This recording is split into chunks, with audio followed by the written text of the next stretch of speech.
الحمد لله نحمده ونستعينه ونستغفره ونؤمن به ونتوكل عليه ونعوذ بالله من شرور أنفسنا ومن سيئات أعمالنا ونعوذ بالله من شرور أنفسنا ومن سيئات أعمالنا ونعوذ بالله من شرور أنفسنا ومن سيئات أعمالنا من يهده الله فلا مضل له ومن يضلل فلا هادي له ونشهد أن لا إله إلا الله وحده لا شريك له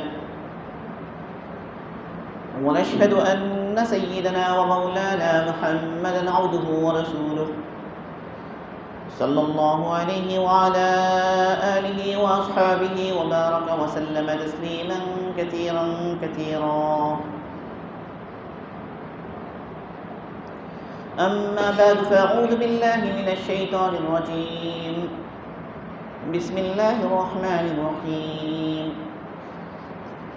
نحن نقص عليك نبأهم بالحق إنهم فتية آمنوا بربهم وزدناهم هدى وربطنا على قلوبهم إذ قاموا فقالوا ربنا رب السماوات والأرض إلى آخر الآية. وقال رسول الله صلى الله عليه وسلم بادروا بالأعمال فتنا كقطع الليل المظلم يصبح الرجل مؤمنا ويمسي كافرا يمسي مؤمنا ويصبح كافرا ويبيع دينه بعرض من الدنيا أو كما قال عليه الصلاة والسلام. আলহামদুলিল্লাহ, আল্লাহ পাকের মেহেরবানি, আল্লাহ পাকের ইহসান, আল্লাহ সুবহানাহু ওয়া তাআলার তৌফিকে আমরা আল্লাহ পাকের ঘরে দিনের এক মজলিসে জমা হতে পেরেছি। এই জন্য আমরা দিল থেকে শুকর আদায় করি আলহামদুলিল্লাহ। আলহামদুলিল্লাহ, এর আগে আমাদের এখানে এই ধরনের মজলিস অনেক হয়েছে। আল্লাহ পাকের মেহেরবানিতে সবসময় হয়ে থাকে, সব জায়গায় দিনের অনেক মজলিস হয়। বিশেষ করে বর্তমান যে সময়, ফিতনার মধ্যে অশ্লীলতা এবং বেহায়াপনা সর্বত্র, সংশয় দিনের ব্যাপারে, দিনের উপর চলার ক্ষেত্রে নানা অসুবিধা, এই ধরনের পরিস্থিতিতে কীভাবে আমরা দিনের উপর চলব, কীভাবে আমরা দিনের উপর অটল থাকব, আমাদের আজকের আলোচনার বিষয় মূলত ইহা।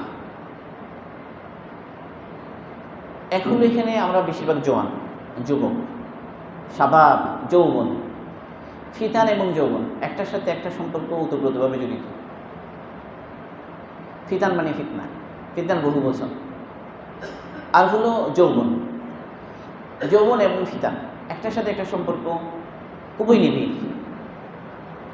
যখনই যে কোনো ফিতনা আসে, এই ফিতনার মূল টার্গেটই হয়ে যুবকেরা, নওজওয়ানেরা। নওজওয়ান পুরুষ এবং নওজওয়ান নারী হলো ফিতনার মূল টার্গেট। আবার দিনের জন্য, দিনের প্রচার প্রসার, দিন দুনিয়াতে প্রতিষ্ঠিত হবে, জিন্দা হবে, এর জন্য সর্বপ্রথম মোতাবাজ্জু হতে হবে জওয়ানদের দিকে। রাসূল সাল্লাল্লাহু আলাইহি ওয়াসাল্লামের ব্যাপারে সিরাতের কিতাবগুলোতে এভাবে এসেছে। রাসূল সাল্লাল্লাহু আলাইহি ওয়াসাল্লাম যখন নবুয়ত প্রাপ্ত হলেন,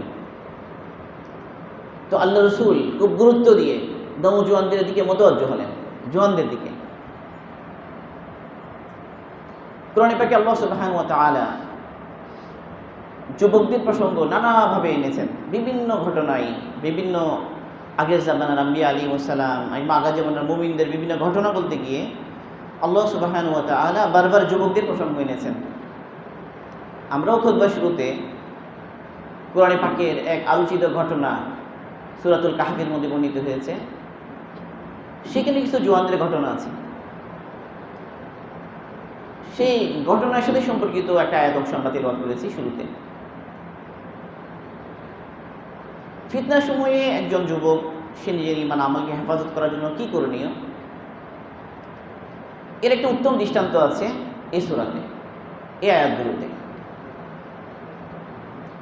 আল্লাহ সুবহানাহু ওয়া তাআলা সূরা রুমে মানুষের সৃষ্টি প্রসঙ্গে আল্লাহ পাক বলছেন, আল্লাহুল্লাযী খালাকাকুম মিন দুফিন সুম্মা জাআলা মিন বাদি দুফিন কুওয়াতান সুম্মা জাআলা মিন বাদি কুওয়াতিন তুফান ওয়া শাইবা ইয়াখলুকু মা ইয়াশা ওয়া হুয়াল আলীমুল কাদির। আল্লাহ সুবহানাহু ওয়া তাআলা বলেন, আল্লাহ পাক হচ্ছেন ওই সত্তা যিনি তোমাদেরকে সৃষ্টি করেছেন দুর্বল অবস্থা থেকে, অতঃপর তোমাদেরকে পরিণত করেছেন কুওয়া, শক্তিতে। এরপরে সেই শক্তিকে আল্লাহ সুবহানাহু ওয়া তাআলা আবার পরিবর্তন করেছেন দুর্বলতায় এবং বার্ধক্যে। ইয়াখলুকু মা ইয়াশা, আল্লাহ পাক যেভাবে সৃষ্টি করেন। ওয়া হুয়াল আলীমুল কাদির, তিনি তো মহাজ্ঞানী এবং যে কোনো ব্যাপারে তিনি কুদরতওয়ালা, সক্ষম, সর্বশক্তিমান, যা ইচ্ছা তাই করতে পারেন। তো এই আয়াতের দুই কিরাআত, এক কিরাআত হলো আল্লাহুল্লাযী খালাকাকুম মিন দুফিন, আর এক কিরাআত হলো আল্লাহুল্লাযী খালাকাকুম মিন দাফিন। দুফিন এবং দাফিন, দুফিন বলা হয় শারীরিক দুর্বলতাকে, আর দাফুন বলা হয় মেধার দুর্বলতাকে। দুটাই কিরাআত একই আয়াতের, দাফিন দুফিন। আল্লাহ পাক দৌফ যেটা, এটাকে পরিবর্তন করেন শক্তিতে, সেই শক্তিকে আবার পরিণত করেন দৌফে, মানে শারীরিকভাবে সে দুর্বল থাকে। এরপর আল্লাহ সুবহানাহু ওয়া তাআলা তাকে শক্তিশালী করেন, সে যৌবনে উপনীত হয়, এরপর আবার সে দুর্বল হয়ে যায়। যখন আয়াত দুফিন কেরাত দিয়ে পড়া হবে, তখন অর্থ হবে যে শারীরিক দুর্বলতা থাকে, এরপরে শরীরে শক্তি আসে, যে যৌবনের শক্তি, শারীরিক শক্তি। এরপর এই শক্তিকে আল্লাহ সুবহানাহু ওয়া তাআলা আবার পরিণত করেন দুর্বলতায়, শারীরিক দুর্বলতা, এটা বার্ধক্যের দুর্বলতা। আল্লাহ পাক যেভাবে সৃষ্টি করেন। আর যখন আমরা দাফিন কিরাআত করব, দাফিন যদি দাফিন নেওয়া হয়, তাহলে দাফিন হচ্ছে মেধার দুর্বলতা। শিশু, বাচ্চা, তার ব্রেইন সেটা সুগঠিত থাকে না, তার আকল সুগঠিত থাকে না, তার মেধা সুগঠিত থাকে না। একটা সময়ে আল্লাহ সুবহানাহু ওয়া তাআলা মেধার দিক দিয়ে, আকলের দিক দিয়ে তাকে পরিপূর্ণ করেন। এটি হলো যৌবনের মেধা, যুবক বয়সের মেধা। যুবক বয়সে শোনার শক্তি অনেক মজবুত। যৌবনের এক বৈশিষ্ট্য হলো শারীরিক শক্তি, যৌবনের আরেক বৈশিষ্ট্য হলো মেধার শক্তি। যুবকের মধ্যে দুই শক্তি জমা হয়ে যায়, শারীরিক শক্তি, মেধার শক্তি। অন্য প্রসঙ্গে আল্লাহ সুবহানাহু ওয়া তাআলা যৌবনের এই শক্তিকে বোঝানোর জন্য আরেক জায়গায় বলেছেন, সূরাতুল বাকারাতে বনি ইসরাঈলের এক ঘটনা প্রসঙ্গে, ইয ক্বালা লাহুম নাবিয়্যুহুম ইন্নাল্লাহা ক্বাদ বা'আথা লাকুম তালুতা মালিকা ক্বালু আন্না ইয়াকুনু লাহু আলাইনা মিন আন্না ইয়াকুনু লাহু মুলকিন আলাইনা। যাই হোক, আয়াত এখানে এই উদ্দেশ্য হলো আল্লাহ পাক নবী বলছেন তাদের কাছে, ইয ক্বালা লাহুম নাবিয়্যুহুম ইন্নাল্লাহা ক্বাদ বা'আথা লাকুম তালুতা মালিকা। আল্লাহ সুবহানাহু ওয়া তাআলা তোমাদের জন্য বাদশা হিসেবে মনোনীত করেছেন তালুতকে। বনি ইসরাঈল তারা বলছে যে তালুত কেন আমাদের উপরে বাদশা হবে? আমরাই তো বাদশাহের জন্য অধিক হকদার, কারণ তার কাছে তেমন মালও তো নাই, সম্পদও নাই। মানে বনি ইসরাঈলের কাছে মানদণ্ড হচ্ছে মাল, সম্পদ। কিন্তু আল্লাহ সুবহানাহু ওয়া তাআলা তালুতকে নির্বাচন করার কি কারণ, এটা এরপরে বলছেন, ইন্নাল্লাহা আস্তাফা আলাইকুম ওয়া যাদাহু বাসতাতান ফিল ইলমি ওয়াল জিসমি। আল্লাহ সুবহানাহু ওয়া তাআলা তালুতকে তোমাদের উপর নির্বাচন করেছেন এবং তাকে বাড়িয়ে দিয়েছেন দুই শক্তি, বাসতাতান ফিল ইলম, বাসতাতান ফিল জিসম, শারীরিক শক্তি এবং মেধার শক্তি, ইলমের শক্তি। যার মধ্যে দুই শক্তি জমা হয়, তার মধ্যে কর্মদক্ষতা আসে, যোগ্যতা আসে, যে কোনো বড় বিষয় সামলানোর যোগ্যতা তার মধ্যে আসে। যৌবনে এই দুই শক্তি একত্রিত হয়ে যায়। এই জন্য আল্লাহ সুবহানাহু ওয়া তাআলা তালুতকে নির্বাচন করেছেন এবং তার যোগ্যতা কি এটা বলতে গিয়ে আল্লাহ পাক বললেন, যাদাহু বাসতাতান ফিল ইলমি ওয়াল জিসমি। এটা হলো যৌবনের শক্তি, শারীরিক শক্তি, মেধার শক্তি। এই জন্য আম্বিয়া আলাইহিসসালাম তারা যে দিনের মেহনত করতেন, দিনের মেহনত নিয়ে আসতেন, নবীদের পাশে সর্বপ্রথম যারা জমা হয়ে যেত এদের বড় অংশ হলো নওজোয়ান। মুসা আলাইহিসসালাম যখন বনি ইসরায়েলের মধ্যে দাওয়াত নিয়ে আসলেন, সর্বপ্রথম কিছু জরুরিয়া, কোরআনে পাকের ভাষায় শব্দটা জরুরিয়া, কিছু মানুষ মুসা আলাইহিসসালামের সাথে এসে যোগ দিল, ঈমান আনল। আল্লামা ইবনে কাসির রাহিমাহুল্লাহ জরুরিয়া শব্দের ব্যাখ্যায় বলছেন, এরা কারা? এরা হচ্ছে নওজোয়ান, জোয়ান। রাসূল সাল্লাল্লাহু আলাইহি ওয়াসাল্লাম মক্কার মধ্যে যখন দাওয়াত দিচ্ছেন, রাসূলের আশপাশে জমা হওয়া শুরু করেছে নওজোয়ানেরা। ইসলামের সহযোগিতায় এগিয়ে আসছে কারা? নওজোয়ানেরা। এরকম এক নওজোয়ান হচ্ছেন আরকাম বিন আবিল আরকাম। আরকাম বিন আবিল আরকাম কুরাইশের বনু মাখজুমের ওই বংশ থেকে, বনু মাখজুম থেকে আবু জাহাল, যে বংশে আবু জাহালের মতো ব্যক্তি আছে রসুলের বিরোধিতায় সর্বক্ষণ প্রস্তুত, সব ধরনের বিরোধিতায়, সেই কওম থেকেই এক যুবক রসুলের সাহায্যার্থে দাঁড়িয়ে গেল, তার নাম হচ্ছে আরকাম বিন আবিল আরকাম। মক্কার মধ্যে রাসূল সাল্লাল্লাহু আলাইহি ওয়াসাল্লাম, সাহাবা রাদিয়াল্লাহু আনহুম যারা ইসলামের মধ্যে আসেন, তারা কোথাও জমা হতে পারেন না, বাইতুল্লাহতেও না। অথচ দাওয়াতের পরে সর্বপ্রথম গুরুত্বপূর্ণ বিষয় হলো তালিম। একটা মানুষ মুসলমান হলো, এখন তাকে শিখাতে হবে। ইসলাম এমন এক দিন, শিখা ছাড়া যেদিন চলবে না। এই নতুন মুসলমানদের তালিমের ব্যবস্থা কোথায় হবে? সর্বপ্রথম যে যুবক এগিয়ে এলেন তার নাম আরকাম বিন আবিল আরকাম, নিজের বাসগৃহটা দিয়ে দিলেন তালিমের জন্য।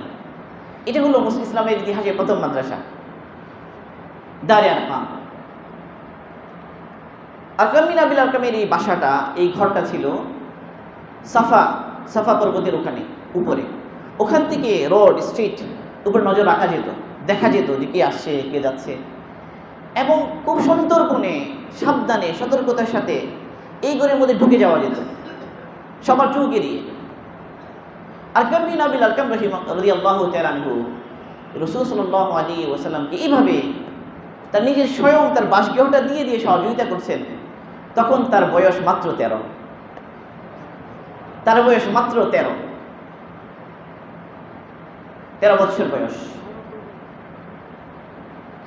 রাসূল সাল্লাল্লাহু আলাইহি ওয়াসাল্লামের সাথে ওই সময়ে রাসূলের দাওয়াতে যারা মুসলমান হচ্ছে বেশিরভাগ জওয়ান। তালহা বিন উবাইদুল্লাহ, জুবাইর ইবনে আওয়াম, আলী রাদিয়াল্লাহু তাআলা আনহু, সাঈদ বিন যায়েদ, সাদ বিন আবি ওয়াক্কাস, জওয়ানদের এক জামাত।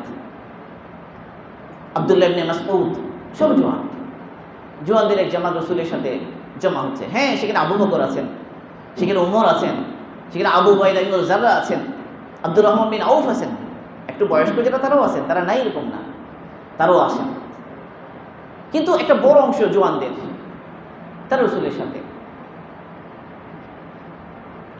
সাথে চলতে মক্কায় মেহনত করলেন, এবার হিজরত করলেন, মদিনাতে চলে গেলেন, মদিনাতে মেহনত করলেন। এবার যেতে 10ম হিজরি এলো। 10ম হিজরিতে আল্লাহ রাসূল সাল্লাল্লাহু আলাইহি ওয়াসাল্লাম মসজিদে খুতবা দিচ্ছেন, জুমার দিন ছিল।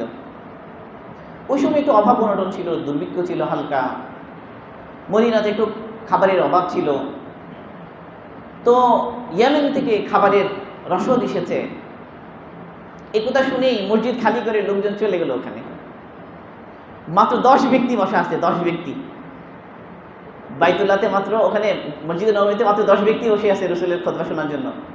রসুল বলা শুরু করলেন, আবু বকর ফিল জান্নাহ, ওমর ফিল জান্নাহ, ওসমান ফিল জান্নাহ, আলী ফিল জান্নাহ, আবু উবাইদা ইবনে জাররা ফিল জান্নাহ, সাদ বিন আবি ওয়াক্কাস ফিল জান্নাহ, জুবাইর ফিল জান্নাহ, তালহা ফিল জান্নাহ, সাঈদ বিন যায়েদ ফিল জান্নাহ। 10 সাহাবীর নাম আল্লাহ রাসূল বলে দিলেন। এই 10 জনের মধ্যে ওই 5 জনও আছে যাদের বয়স মাত্র 32 থেকে 37-এর ভিতরে। 32 থেকে 37-এর ভিতরে। আলী রাদিয়াল্লাহু বয়স 32, সাঈদ বিন যায়েদের বয়স 32। তারপরে হলো জুবাইর এবং তালহা, দুজনের বয়স 36-37।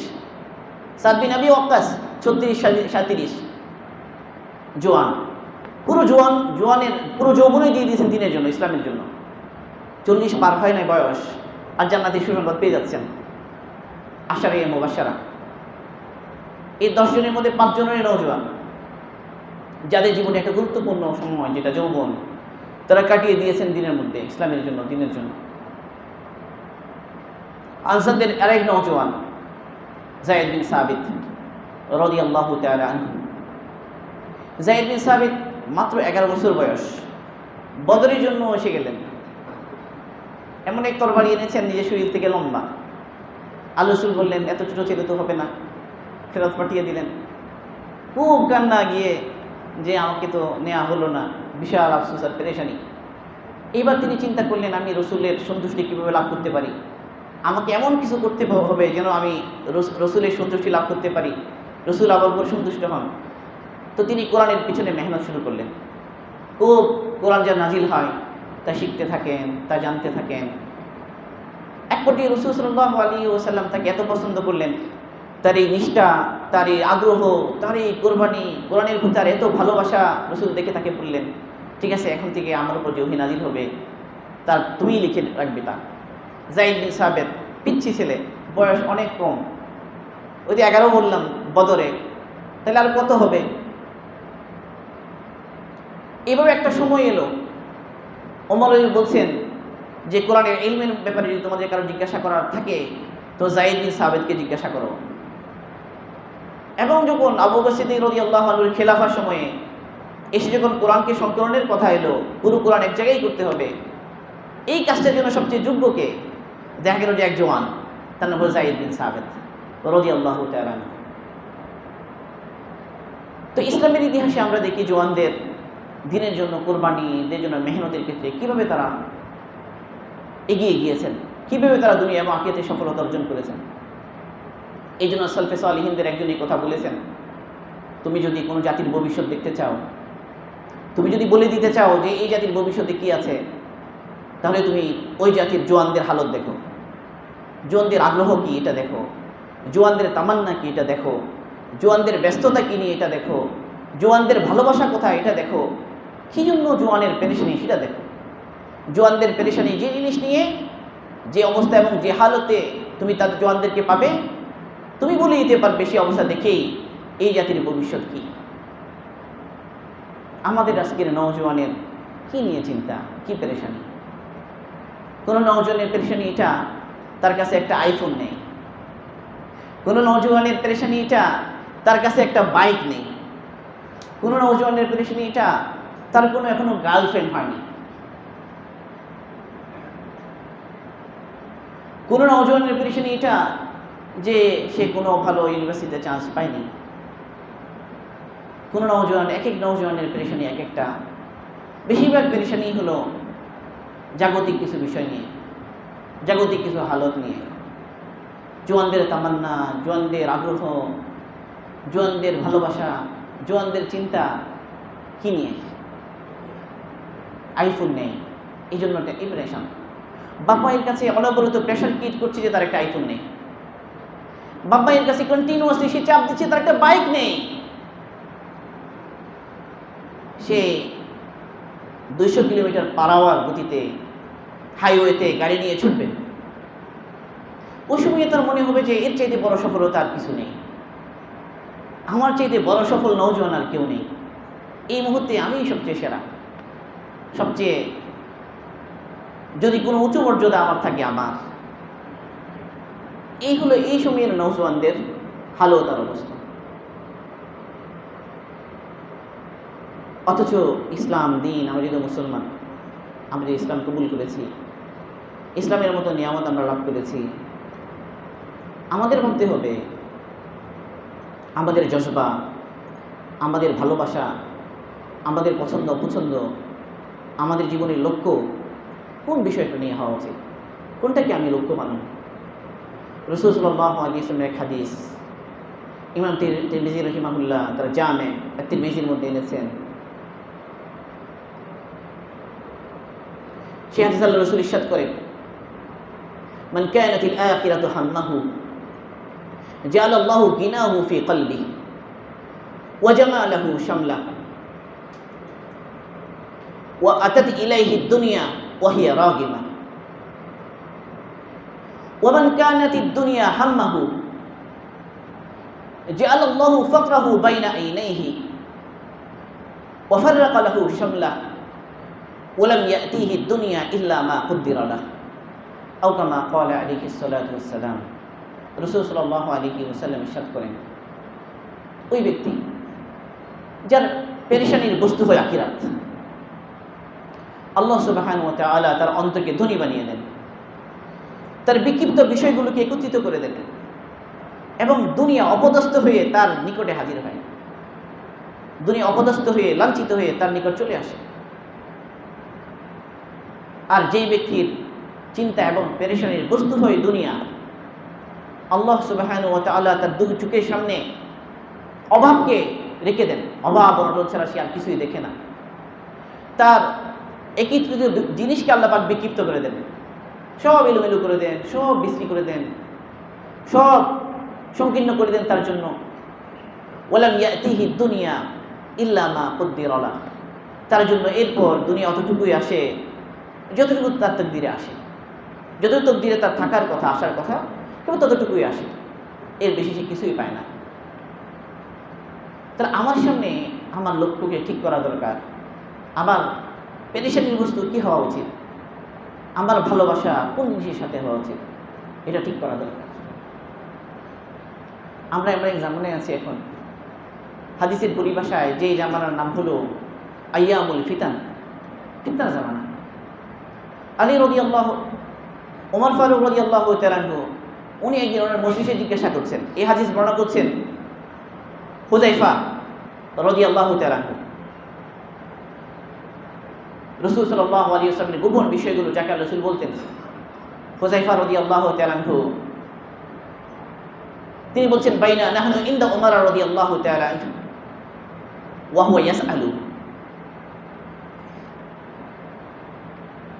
মান ইয়াহফাযু কওলা রাসূল সাল্লাল্লাহু আলাইহি ওয়াসাল্লাম ফিল ফিতনা।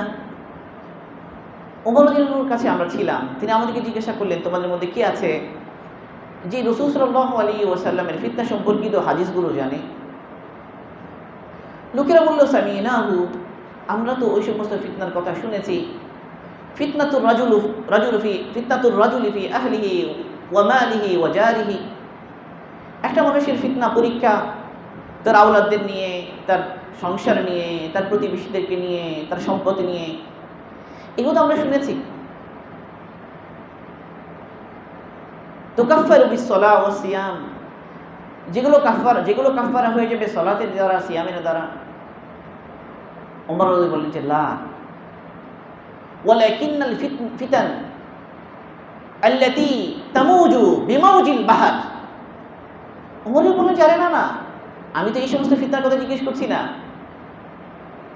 এখানে এই প্রথম অংশে যে ফিতনা, এটা শুধু গুনাহ, টুকটাক যে গুনাহ হয়ে যায় সেগুলো, যেগুলো কাফফারা হয়ে যায়, সালাত, সোম, রোজা, নামাজ, আমর বিল মারুফ, নাহি আনিল মুনকার, এই সমস্ত কারণে, এই সমস্ত আমলের কারণে যে সমস্ত গুনাহ মাফ হয়ে যায় সেগুলো ব্যাপার না।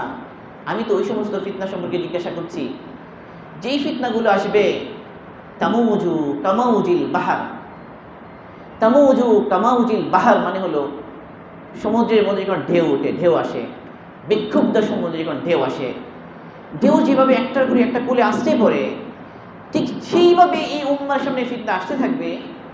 সেই ফিতনার হালতগুলো কেউ জানো কি না, আমি তাই জিজ্ঞেস করছি।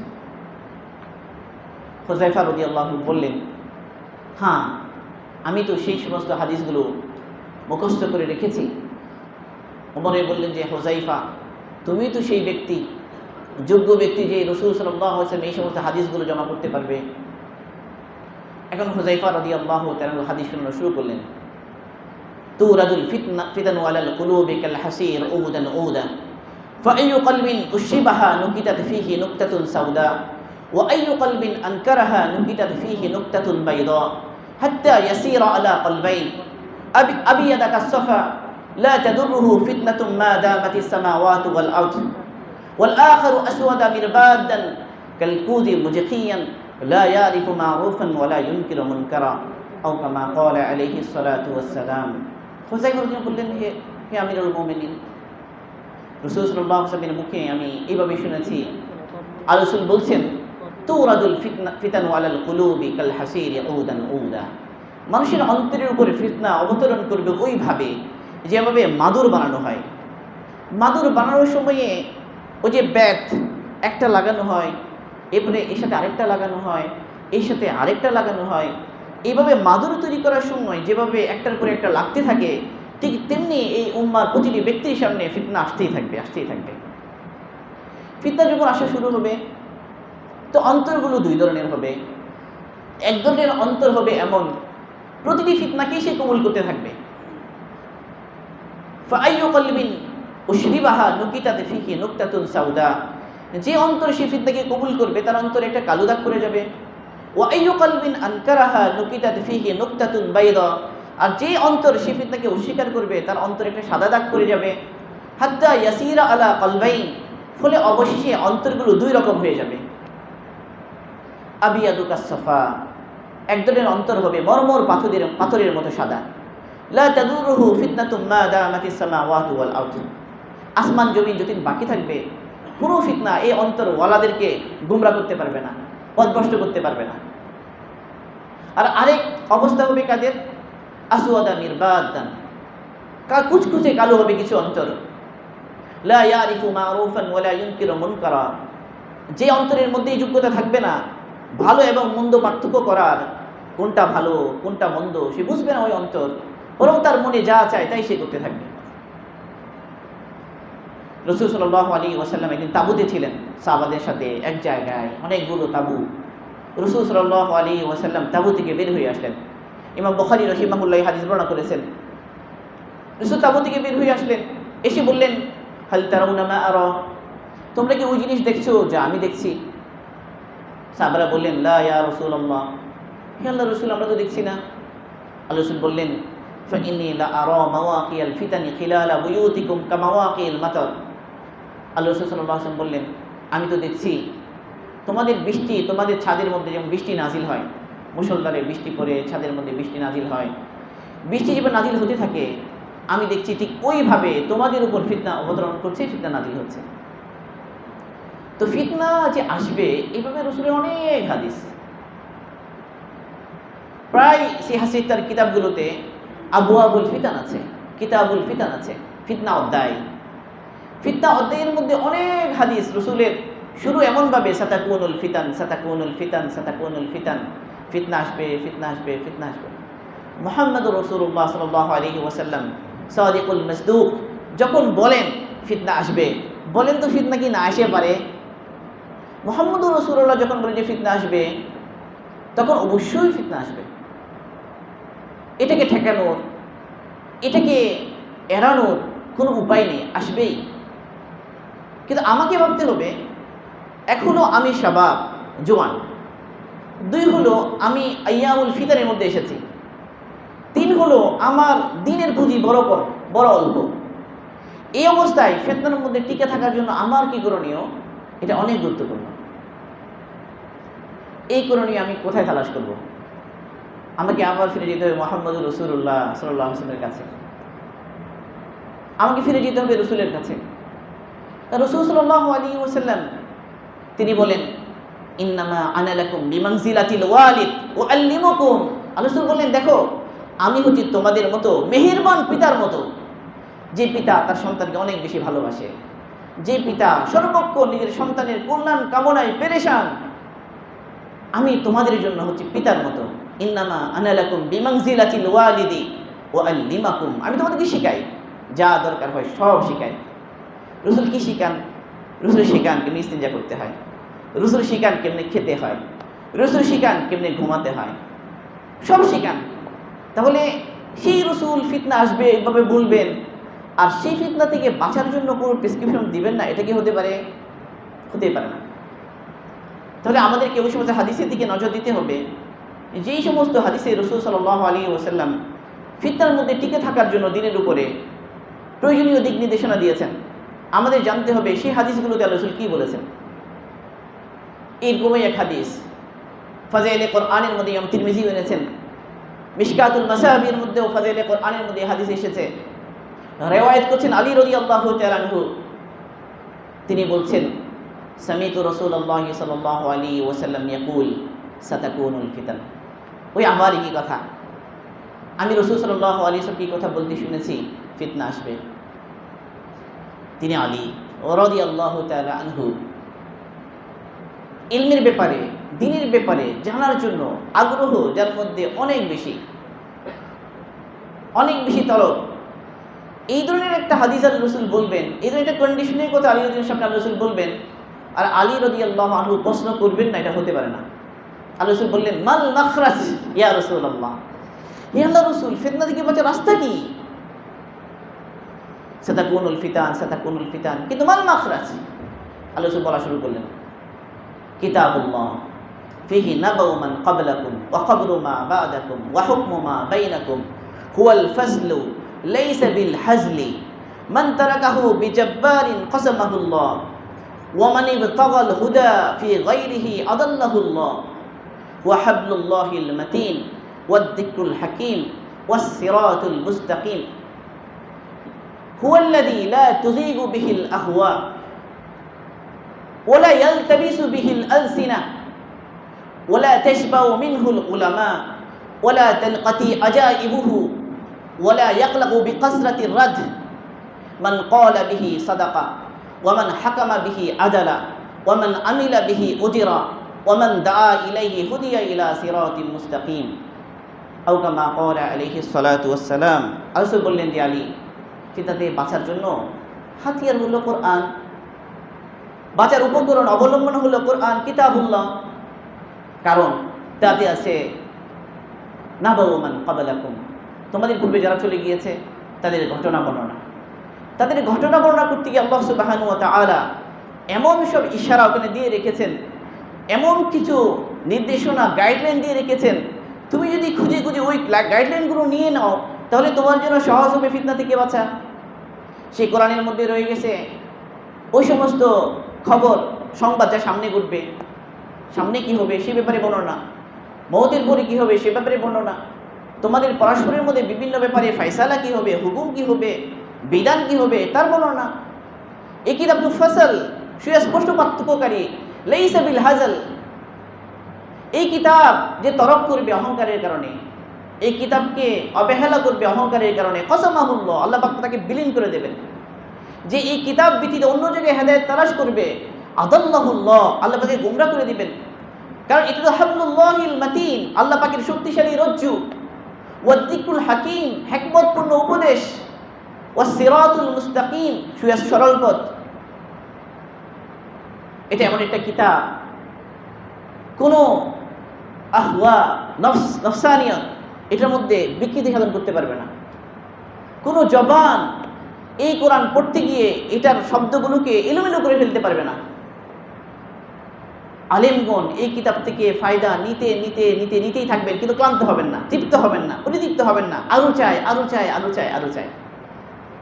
এই কিতাব যে পড়বে, সে যতই পড়ুক না কেন, তার কখনো বিরক্তি আসবে না, তার মধ্যে কি আসবে না, একঘেয়ে লাগবে না। এই কিতাব যখন তেলাওয়াত করবে বা পড়বে বা শুনবে, লা তানকাতি আজাইবুহু, এই কোরআনের এত বৈচিত্র্য, এটা লিখে শেষ করা যাবে না, এটা কোনোদিন শেষ হবে না। এই কোরআনের বৈচিত্র্যসমূহ কখনো শেষ হবে না। যে ব্যক্তি কোরআন অনুযায়ী কথা বলবে, সাদাকা, সে সত্য বলবে। যে ব্যক্তি কোরআন অনুযায়ী ফায়সালা করবে, আদালা, সে ইনসাফ করবে। যে এই কোরআন অনুযায়ী আমল করবে, তাকে পুরস্কার দেওয়া হবে। যে এই কোরআনের দিকে দাওয়াত দিবে, হুদিয়া ইলা সিরাতিল মুস্তাকিম, তাকে সৎপথ দেখানো হবে। আমাদের জন্য সর্বপ্রথম অবলম্বন কিতাবুল্লাহ অবলম্বন। তাহলে কি করতে হবে? কিতাবুল্লাহর সাথে সম্পর্ক বাড়াতে হবে। কিতাবুল্লাহর সাথে সম্পর্ক বাড়ানোর জন্য প্রথম কাজ, আল্লাহর কিতাব যেন আমি দেখে পড়তে পারি। ওয়ারাত্তিলিল কুরআনা তারতিলা, তারতিলের সাথে কোরআন তিলাওয়াত করা, শুদ্ধভাবে কোরআন তিলাওয়াত করা অনেক গুরুত্বপূর্ণ। এই জন্য এই কিরাআ শুদ্ধ করার জন্য যত মেহনত আমি করি না কেন, কোনো অসুবিধা নাই। যত বেশি পারি এই কোরআনকে শুদ্ধ করার জন্য, সঠিকভাবে কোরআন পড়ার জন্য আমাকে মেহনত করতে হবে। সবাইকেই শিখতে হবে আল্লাহর কালাম, যেন আমি পড়তে পারি, আমি শুদ্ধভাবে উচ্চারণ করতে পারি। আল্লাহ আমাদেরকে তৌফিক দান করুন। এক বাচ্চা বিজয়ী হয়ে এসেছে। আমি আজকে যখন ওই সমস্ত ছবি ভিডিও দেখছিলাম, আমার চোখ দিয়ে অটোমেটিক পানি আসছে। আমি বুঝতেছিলাম যে কিরে পানি আসতেছে কি জন্য, পানি আসতেই আছে। মানে এই মর্যাদা কোরআনের, কিতাবের। এই কিতাবুল্লাহর মাধ্যমে আল্লাহ পাক মানুষকে সম্মানিত করেন। আসল ইজ্জত, আসল মর্যাদা তো কিতাবুল্লাহ, আল্লাহ পাকের কালামের। আল্লাহ পাকের কালামকে যে ধারণ করবে তার মর্যাদা অবশ্যই আল্লাহ পাক বাড়িয়ে দিবেন। আল্লাহ পাক আমাদের সবাইকে তৌফিক দান করুন। আল্লাহ পাকের কিতাবকে আঁকড়ে ধরা, দুই হলো সুন্নাহকে আঁকড়ে ধরা। রাসূল সাল্লাল্লাহু আলাইহি ওয়াসাল্লাম ইরশাদ করেন, ইরবাস ইবনে সারিয়া রাদিয়াল্লাহু আনহু তিনি হাদিস রিওয়ায়াত করছেন, রাসূল সাল্লাল্লাহু আলাইহি ওয়াসাল্লাম একদিন মসজিদে আলোচনা করলেন। কাতাবানা রাসূলুল্লাহ সাল্লাল্লাহু আলাইহি ওয়াসাল্লাম যারাফাত মিনহাল উয়ুন ওয়া ওয়াজিলাত মিনহাল কুলুব। সাহাবী বলছেন, রাসূল বয়ান করলেন আর আমাদের চোখ অশ্রু দিয়ে ভরে গেল, দিল নরম হয়ে গেল। আমাদের মধ্যে এক ব্যক্তি বলল, হে আল্লাহ রাসূল, এটা তো বিদায়ী ব্যক্তির নসিহত বলে মনে হচ্ছে, তো আপনি এই অবস্থায় আপনি আমাদের কি ওসিয়ত করেন? আল্লাহ রাসূল ওসিয়ত শুরু করলেন। আল্লাহ রাসূল বললেন, অনেক ওসিয়তের মধ্যে এই কথাও বললেন, ইন্নাহু মাইয়াইশ মিনকুম বা'দি ফাসায়ারা ইখতিলাফান কাসীরা আলাইকুম বিসুন্নতি ওয়া সুন্নাতিল খুলাফা'iর রাশিদিনাল মাহদিয়িন আদ্দু আলাইহা ওয়া তামাসসাকু বিহা বিন নওয়াজিস ইয়াকুম ওয়া মুহদাসাতিল উমুর ফাইন্না কুল্লা মুহদাসাতিন বিদআ ওয়া কুল্লা বিদআতিন দালালা ওয়া কুল্লা দালালাতিন ফিন্নার ওয়া ফি রিওয়ায়াতিন ওয়া কুল্লা দালালাতিন ফিন্নার। আল্লাহ রাসূল বলছেন, দেখো তোমাদের পরে আমার পরে তোমাদের মধ্যে যেই ব্যক্তি জীবিত থাকবে সে অনেক ইখতিলাফ দেখবে, অনেক মতবিরোধ দেখবে। এই ইখতিলাফের মধ্যে কি করতে হবে? কি করবে সে? আলাইকুম বিসুন্নতি ওয়া সুন্নাতিল খুলাফা'iর রাশিদিনাল মাহদিয়িন, আমার সুন্নাহকে এবং আমার খুলাফায়ে রাশিদ সুন্নাহকে তুমি মজবুতভাবে আঁকড়ে ধরো। তাহলে রাসূল সাল্লাল্লাহু আলাইহি ওয়াসাল্লামের সুন্নাহকে আঁকড়ে ধরা অনেক গুরুত্বপূর্ণ। অন্য হাদিসে আল্লাহ রাসূল ইরশাদ করেন, মান তামাসসাকা বিসুন্নতি ইনদা ফাসাদি উম্মতি ফালাহু আজরু শাহীদ। রাসূল সাল্লাল্লাহু আলাইহি ওয়াসাল্লাম ইরশাদ করেন, ফিতনা ফাসাদের সময়ে যে ব্যক্তি আমার সুন্নাহকে আঁকড়ে ধরবে আল্লাহ পাক তাকে শহীদের সওয়াব দান করবেন। আমাদের কাছে দ্বিতীয় যে অবলম্বন, প্রেসক্রিপশন রাসূলের, সুন্নাহকে আঁকড়ে ধরা। 3 নম্বর হলো জামাতকে আঁকড়ে ধরা, একসাথে থাকা। দিনদাররা একসাথে থাকবে, দিনদাররা নিজেদের মধ্যে জামা বানিয়ে নেবে, একসাথে অবস্থান করবে, আহলুস সুন্নাহ ওয়াল জামাত চিন্তা ভাবনার সাথে থাকবে। আল্লাহ রাসূল বলেছেন, আলাইকুম বিল জামাআ, তোমাদের জন্য জরুরি তোমার জামাতকে আঁকড়ে ধরো, একসাথে থাকো। কারণ শয়তান যে বিক্ষিপ্ত বকরিকে সহজেই খেয়ে ফেলে, লিআন্নাহু ইয়াকুলু দীবু আল গানাম আল খাসিয়া, ওই বকরিকে শয়তান সহজেই খেয়ে ফেলে যে দলচ্যুত হয়ে গেছে, দল থেকে দূরে সরে গেছে। জামাতের সাথে থাকা।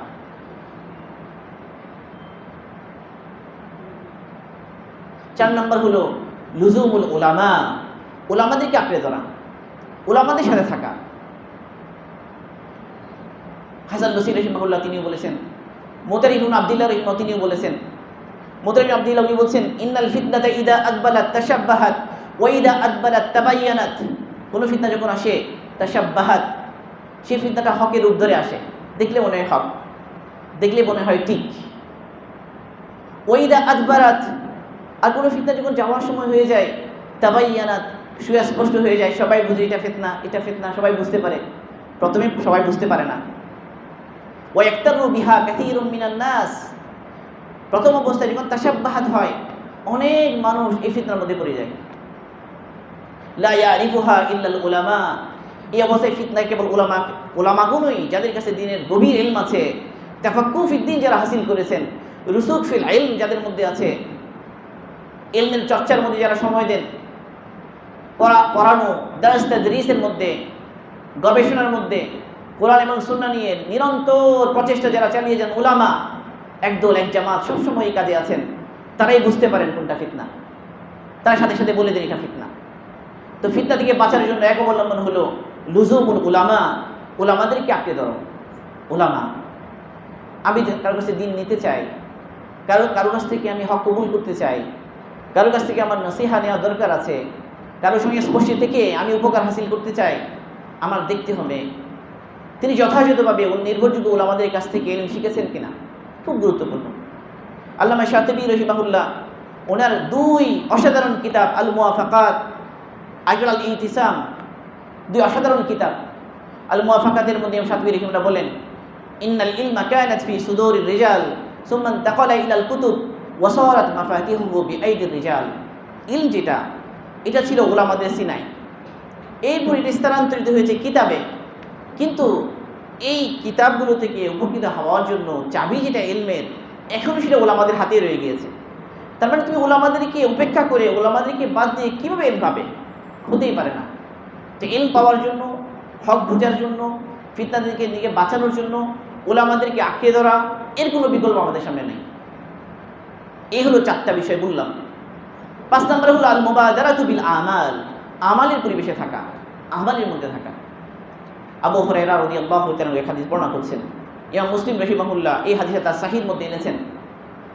তিনি বলছেন, বাদিরু বিল আমালি ফিতানান কাকিতাইল লাইলিল মুযলিম ইউসবিহু রাজুলু মুমিনান ওয়া ইউমসি কাফিরান, ইউমসি মুমিনান ওয়া ইউসবিহু কাফিরান ওয়া ইয়াবিউ দীনাহু বিআরাদিন মিনাদ দুনিয়া আও কামা ক্বালা আলাইহিস সালাতু ওয়াস সালাম। রাসূল বলছেন, দেখো, অন্ধকার কালো রাতের টুকরার মতো ফিতনা আসার আগে আগে তুমি আমলের দিকে ধাবিত হও। কারণ ফিতনা এত প্রবল হবে, মানুষ সকালে ইমানদার থাকবে, সন্ধ্যাবেলা কাফির হয়ে যাবে, সন্ধ্যাবেলা ইমানদার থাকবে, সকালবেলা কাফির হয়ে যাবে, এবং সামান্য দুনিয়ার লাভের জন্য নিজের ইমানকে বিক্রি করে ফেলবে। আল্লাহ রাসূল বলছেন ফিতনা এরকম হবে, ফিতনার ভয়াবহতা এমন, সকালে ইমানদার, সন্ধ্যাবেলা কাফির হয়ে যাবে, সন্ধ্যাবেলা ইমানদার, সকালবেলা কাফির হয়ে যাবে। তো এই অবস্থা থেকে বাঁচানোর জন্য কী করতে হবে? আল্লাহ রাসূল বললেন, বাদিরু বিল আমালি ফিতানান, তুমি আমলকে আঁকড়ে ধরো, আমালের মাহৌল কায়েম করো, আমালের পরিবেশ কায়েম করো, আমালের পরিবেশে তুমি থাকো, আমালের পরিবেশে। এরপর কি লাস্ট, আল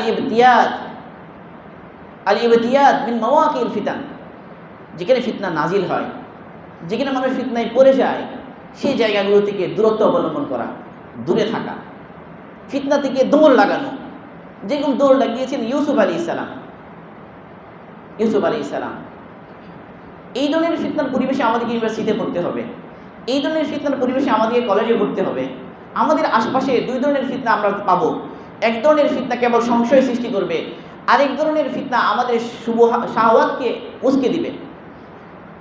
একদম প্রথম জামানা থেকে শয়তান মানুষকে দিন থেকে সরানোর জন্য যে 2 অস্ত্র ব্যবহার করেছে, এখনও শুবহাতের অস্ত্র, আর একটা হচ্ছে শাহওয়াতের অস্ত্র। শুবহাত মানে কনফিউশন, দিনের ব্যাপারে নানা নতুন নতুন কথা বলা হবে, যে কনফিউশন তৈরি হবে। দিনের বিভিন্ন বিধানের ব্যাপারে বিভিন্ন ধরনের প্রশ্ন তোলা হবে, যেন কনফিউশন তৈরি হয়। দিনের অনেক বিষয় নিয়ে এমনভাবে কটাক্ষ করা হবে যেন কনফিউশন তৈরি হয়, সন্দেহ তৈরি হয়। দিনের বিধিবিধানকে অপ্রয়োজনীয় মনে হয়, দিনের বিধিবিধানকে অচল মনে হয়, দিনকে মানুষের বানানো কিছু কথাবার্তা মনে হয়, দিনকে মধ্যযুগীয় কোনো সামথিং কিছু বলা হয়, মনে করা হয়। এইভাবে শুবহাত এবং সন্দেহ তৈরি হবে। কখনো কোরআনের ব্যাপারে শুবহাত তৈরি করবে কেউ, কখনো হাদিসের ব্যাপারে শুবহাত তৈরি করবে কেউ। শুবহাত মানে সন্দেহ, কনফিউশন তৈরি করে দেয়া, শুধু কনফিউশন তৈরি করে দেয়া বিভিন্ন বিষয় নিয়ে। একটা হলো শুবহাতের ফিতনা, আরেকটা হলো শাহওয়াতের ফিতনা। শাহওয়াত মানে হলো মন যা চায়, মন যেখানে আনন্দ পায়, মন যেখানে মজা পায়, এই ধরনের বিনোদনের এমন ওপেন ব্যবস্থা হবে যে একজন মানুষ জানে এটা খারাপ, এখানে গেলে সেই নষ্ট হয়ে যাবে, বরবাদ হয়ে যাবে, তারপরে সে পারবে না। এই উভয় ধরনের ফিতনা থেকে বাঁচার জন্য আমাদের জন্য প্রেসক্রিপশন কি? কোরআনে পাকে আল্লাহ সুবহানাহু ওয়া তাআলা ফিতনা থেকে বাঁচার জন্য বাঁচতে গিয়ে আগের লোকজন, আমাদের পূর্বসূরিগণ কি করেছেন, আগের উম্মাহ, তার 2টা উদাহরণ আমাদের সামনে, অনেক উদাহরণ এনেছেন। তার মধ্যে থেকে আমি 2টা উদাহরণ বলবো। একটা হলো জামাতবদ্ধভাবে ফিতনা থেকে বাঁচার বুদ্ধি, বাঁচার প্রেসক্রিপশন। আরেকটা হলো ইনফিরাদিভাবে, ব্যক্তিগতভাবে ফিতনা থেকে বাঁচার প্রেসক্রিপশন। জামাতবদ্ধভাবে ফিতনা থেকে বাঁচার যে প্রেসক্রিপশন আল্লাহ সুবহানাহু ওয়া তাআলা বলেছেন, সে সূরাতুল কাহফে। সূরাতুল কাহফ এমন একটা সূরা, যে সূরা প্রতি জুমাবারে তিলাওয়াত করার জন্য বিশেষভাবে তারগীব উৎসাহিত করা হয়েছে। বলা হয়েছে যে দাজ্জালও যদি এসে যায়, আর এই সূরা কাহফের উপর এই আমলটা যদি সে করতে থাকে, তাহলে সে দাজ্জালের ফিতনা থেকেও বেঁচে যাবে। একটা বিষয় বোঝার, রাসূল সাল্লাল্লাহু আলাইহি ওয়াসাল্লাম দুনিয়াতে আসার পর থেকে শুরু করে কিয়ামত পর্যন্ত দাজ্জালের ফিতনা চাইতে বড় কোনো ফিতনা আসবে না। যে সূরাতুল কাহফ রেগুলার তেলাওয়াত করার দ্বারা সে দাজ্জালের ফিতনা থেকেও বেঁচে যাবে, তাহলে বোঝা গেল এই সূরা উপর আমাল, এই সূরা নিয়ে তাদাব্বুর, তাফাক্কুর, এই সূরার মধ্যে এমন কিছু প্রেসক্রিপশন আছে যেগুলো ফলো করার মাধ্যমে সে যে কোনো ধরনের ফিতনা থেকে ইনশাআল্লাহ বেঁচে যেতে পারবে। আল্লাহ যেহেতু সবচেয়ে বড় ফিতনা থেকে যদি বাঁচতে পারে, ছোটগুলো থেকে বাঁচতে পারবে না? পারবে। এই সূরাতে সর্বপ্রথম একটা জামাতের আলোচনা এসেছে, একটা দলের আলোচনা এসেছে। কোরআনের ভাষায় তারা হচ্ছে আসহাবুল কাহাফ। আসহাবুল কাহাফ, এই আসহাবুল কাহাফ নিয়ে অনেক ঘটনা বিভিন্ন জায়গায় আগে থেকে প্রচলিত ছিল। রাসূল সাল্লাল্লাহু আলাইহি ওয়াসাল্লামকে মক্কার কাফেরগণ ইহুদীদের কাছ থেকে শিখে যে প্রশ্নগুলো করেছে তার মধ্যে এক প্রশ্ন ছিল আসহাবুল কাহাফ সম্পর্কে।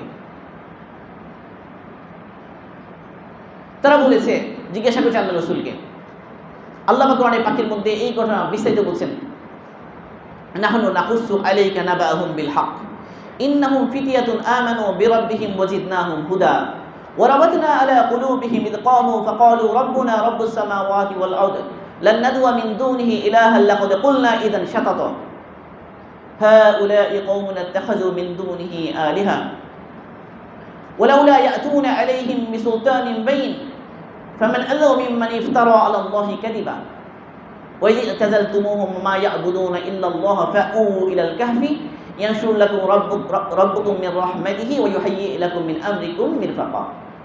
এতটুকু বর্ণনা এখান পর্যন্ত। কি বলছেন আল্লাহ পাক রাসূলকে, হে রাসূল, আমি আপনাকে যথাযথভাবে সঠিকভাবে এই আসহাবুল কাহফের বর্ণনা বিস্তারিতভাবে বলে দিব। ইন্নাহুম ফিতিয়াতুন, তারা কিছু যুবক, ফিতিয়াতুন যুবক,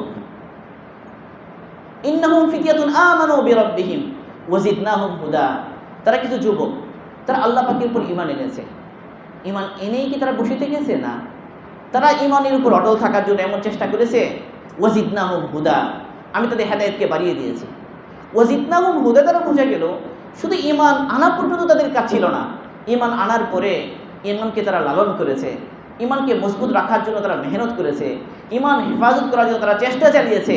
এটার ফলশ্রুতিতে আল্লাহ পাক বলছেন ওয়াজিদনাহুম হুদা, আমি হেদায়েত বাড়িয়ে দিয়েছি। তার মানে হলো ঈমানের যে গুণাবলী, সবর, ধৈর্য, যে কোনো অবস্থায় অটল থাকা, যে কোনো পেরেশানিতে অস্থির হয়ে না যাওয়া, আল্লাহ পাকের উপর ভরসা করা, আল্লাহ কাছে চাওয়া, এই সব ধরনের গুণাবলীগুলো তাদের মধ্যে ছিল। ঈমানের জন্য, দিনের জন্য দিন ছাড়তে তৈরি না, জান চলে যেতে পারে, কোনো অসুবিধা নেই, এরকম একটা দৃঢ়তা আল্লাহ সুবহানাহু ওয়া তাআলা তাদেরকে দান করেছিলেন। ইন্নাহুম ফিতিয়াতুন আমানু বিরাব্বিহিম ওয়াজিদনাহুম হুদা, আমি তাদের জন্য হেদায়েতকে বাড়িয়ে দিলাম। ওয়া রাবাতনা আলা কুলুবিহিম ইয ক্বামু ফাকালু রাব্বুনা রাব্বুস সামাওয়াতি ওয়াল আরদ লান নাদউয়া মিন দুনিহি ইলাহান লাকাদ কুলনা ইযান শাতাতা। এরপর দ্বিতীয় কাজ তারা কি করেছে ঈমান আনার পরে? তা দাঁড়িয়েছে, দাঁড়িয়ে কথা বলছে, রব্বুনা রব্বুস সামাওয়াতি ওয়াল আরদ, আমাদের রব হচ্ছে যিনি আসমান জমিনের রব। আল্লাহ পাকের রুবুবিয়তের ঘোষণা তারা দিয়েছে মজবুতভাবে। যখন পুরো পরিবেশ উল্টো, পুরো পরিবেশে ঈমানের খেলাফ কথাবার্তা, ঈমানের খেলাফ উচ্চারণ, শিরকের দাওয়াত, সেখানে তারা তাওহীদের দাওয়াত নিয়ে খাড়া হয়েছেন। তাওহীদের কথা বলিষ্ঠ কণ্ঠে তারা বলছেন, রব্বুনা রব্বুস সামাওয়াতি ওয়াল আরদ লান নাদউয়া মিন দুনিহি ইলাহান, আমরা আল্লাহ পাক ছাড়া আর কাউকে ইলাহ হিসেবে ডাকি না, আল্লাহ পাক ছাড়া কাউকে উপাস্য বানাই না, আল্লাহ পাক ছাড়া আর কারো কাছে আমাদের মাথাকে নত করি না। তাওহীদের 3 স্তর। তাওহীদের প্রথম স্তর হলো যে আল্লাহ পাকের ইবাদত ছাড়া আর কারো ইবাদত না করা, আল্লাহ পাক ছাড়া আর কাউকে ইবাদতের যোগ্য মনে না করা, প্রথম স্তর। তাওহীদের দ্বিতীয় স্তর হলো আনুগত্যের ক্ষেত্রেও আল্লাহ পাকের আনুগত্যের খেলাফ কারো আনুগত্য না করা, এটা দ্বিতীয় স্তর। তাওহীদের ফাইনাল স্তর হলো, কামেল স্তর হলো সেই ব্যক্তি, সে যত কাজ করবে তার উঠা বসা খাওয়া দাওয়া সব করবে আল্লাহর জন্য, আল্লাহ সন্তুষ্টির জন্যই তার সব কিছু হবে। ইন্না সলাতি ওয়া নুসুকি ওয়া মাহইয়ায়া ওয়া মামাতি লিল্লাহি রাব্বিল আলামিন। হে রাসূল, আপনি বলুন, আমার সালাত, আমার কোরবানি, আমার হায়াত, আমার মওত একমাত্র লিল্লাহ রাব্বিল আলামিনের জন্য। আল্লাহ রাসূল বলেন, মান আহাব্বা লিল্লাহ ওয়া আবাগাদা লিল্লাহ ওয়া আতা লিল্লাহ ওয়া মানাআ লিল্লাহ ফাকাদ ইসতাকমালাল ঈমান। যে ব্যক্তি ভালোবাসলে আল্লাহর জন্যই ভালোবাসলো, যে ব্যক্তি ঘৃণা করলে আল্লাহর জন্যই ঘৃণা করলো, যে ব্যক্তি কাউকে দান করলে আল্লাহর জন্যই দান করলো, যে ব্যক্তি কাউকে কিছু দিল না আল্লাহর জন্যই দিল না, ফাকাদ ইসতাকমালাল ঈমান, সে তার ঈমানকে কামেল দরজায় পৌঁছিয়ে নিল। এই হলো কামেল তাওহীদ। তো তারা তাওহীদের উচ্চারণ করলো, দাওয়াত দিল, রুবুবিয়তের কথা বলল। রুবুবিয়তের যে দাওয়াত, রুবুবিয়তের আলোচনা, এটা যখন মানুষ করে, ওয়া রাবাতনা আলা কুলুবিহিম, তার অন্তরকে আমি দৃঢ় করে দিলাম। তাওহীদের আলোচনা এমন, যেই তাওহীদের আলোচনা করবে, যে আল্লাহ পাকের রুবুবিয়তের আলোচনা করবে, আল্লাহ পাকের বরত্বের আলোচনা করবে, কোথায়? বিপরীত পরিবেশে, গাফিল পরিবেশে, বদ্দিনের পরিবেশে, যেখানে পরিবেশ উল্টো, সেখানে দাওয়াত দেবে, সে আল্লাহ পাক তাকে দৃঢ় করে দেবেন। তাহলে বোঝা গেল আসহাবুল কাহাফের আমলে দ্বারা বোঝা গেল যে কোনো বিরূপ পরিবেশে, যেখানে উল্টো পরিবেশ, খেলাফ পরিবেশ, দিনের উপর অটল থাকার জন্য অবলম্বনটা কি? আদ-দাওয়াতু ইলাল্লাহ, দাওয়াত, আল্লাহ পাকের দিকে দাওয়াত দেওয়া। ইউনিভার্সিটির পরিবেশে, যে কোনো জায়গায়, গুনার পরিবেশে নিজেকে অটল রাখার জন্য দাওয়াত হলো আমার সর্বোত্তম অবলম্বন। কথা বুঝে আসছে? দাওয়াত হলো সর্বোত্তম অবলম্বন।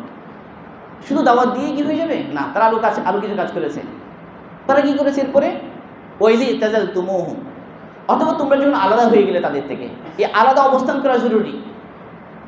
যারা দিনের উপর চলে তারা একই সাথে ফাসিক ফুজ্জারের সাথে গুনার কাজে শরীক হতে পারে না।